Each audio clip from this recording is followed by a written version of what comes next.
Good morning बच्चों। आज हम करेंगे आपकी बुक महाभारत का लेसन नंबर 8 द्रोणाचार्य। द्रोणाचार्य महर्षि भारद्वाज के पुत्र थे। पंचाल नरेश के पुत्र द्रुपद ने भी द्रोण के साथ महर्षि भारद्वाज से ही शिक्षा प्राप्त की थी। द्रोणाचार्य का विवाह कृपाचार्य की बहन के साथ हुआ। इस विवाह के बाद उन्हें एक पुत्र हुआ जिसका नाम अश्वत्थामा रखा गया। द्रोण बहुत गरीब थे बच्चों। वो अब एक राजा बन चुके थे। उन्होंने अपने बचपन के साथी द्रुपद, जिसके साथ इन्होंने शिक्षा ग्रहण की थी, द्रुपद के यहाँ एक बार सहायता मांगने जाते हैं, परंतु वो उनकी सहायता तो नहीं करता बल्कि उनका अपमान कर देता है। द्रोण ने महर्षि परशुराम से दान में धनुर्विद्या की शिक्षा पाई थी। उन्होंने कौरवों और पांडवों को भी धनुर्विद्या सिखाई थी। जब कौरवों और पांडवों ने उन्हें गुरु दक्षिणा देनी चाहिए तो उन्होंने गुरु दक्षिणा के रूप में राजा द्रुपद को मांगा। दुर्योधन के जब दुर्योधन उसको द्रुपद के ऊपर हमला करके उसे लेने जाता है तो वो असफल हो जाता है। फिर अर्जुन द्रुपद को बंदी बनाकर द्रोण के सामने पेश करता है। तो द्रोणाचार्य ने द्रुपद का आधा राज्य लेकर तथा उससे अपना अपमान का बदला लेकर उसे वापस भेज दिया।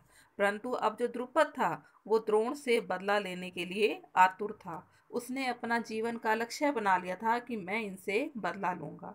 उसने कठोर तप करके एक धृष्टद्युम्न नाम का पुत्र प्राप्त किया, जिसने महाभारत के युद्ध में द्रोणाचार्य का वध किया। आगे है बच्चों आपका लाख का घर।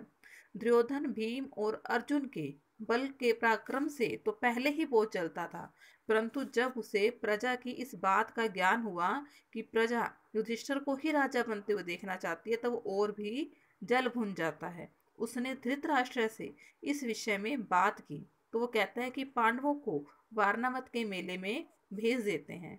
वो उधर पांडवों को भी वारनावत की सुंदरता का बखान कर करके उन्हें उत्साहित करता है कि वहां पर वो मेला देखने के लिए जाएं।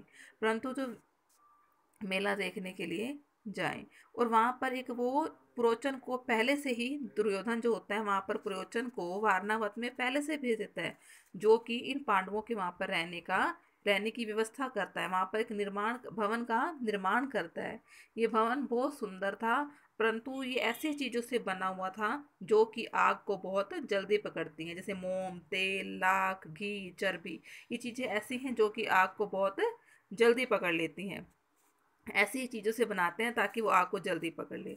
दुर्योधन की योजना थी कि इस लाख के घर में पांडवों को कुंती के साथ जलाकर मार देगा। आगे है बच्चों आपका पांडवों की रक्षा।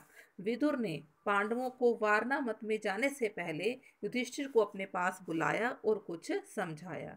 पांडवों के लाख के घर में पहुंचने के कुछ समय पश्चात ही सुरंग बनाने वाला एक कारीगर विदुर ने वहां पर भेज दिया और उस कारीगर ने वहां पर लाख के घर में एक सुरंग बना दी। जब लाख का घर जलता है बच्चों तो पांडव और कुंती सारे सुरक्षित उससे सुरंग में से निकल जाते हैं, परंतु जो पुरोचन होता है जिसने वो महल बनाया होता है वो उसमें जलकर मर जाता है। जब दुर्योधन को इस बात का पता लगता है कि वहां पे पांडवों की मृत्यु हो चुकी है तो वो झूठ मूठ के आंसू बहाते हैं बच्चों। तो पांडव इधर से बच जाते हैं। पांडव जंगल पार करके जैसे तैसे एक चक्रा नगरी में पहुंचते हैं और एक ब्राह्मण के घर कुछ समय के लिए रहते हैं और वहां पे भिक्षाटन करके अपना पेट पालते हैं। वहां पर एक राक्षस रहता था बच्चों।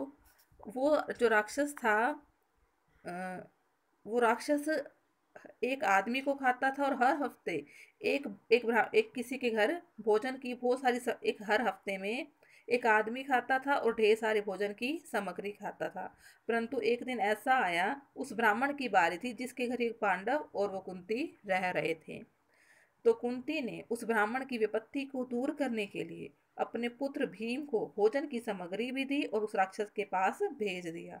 भीम और उस राक्षस में एक बहुत बड़ा युद्ध हुआ और अंत में भीम ने उस राक्षस को मार दिया और सफल हो गया।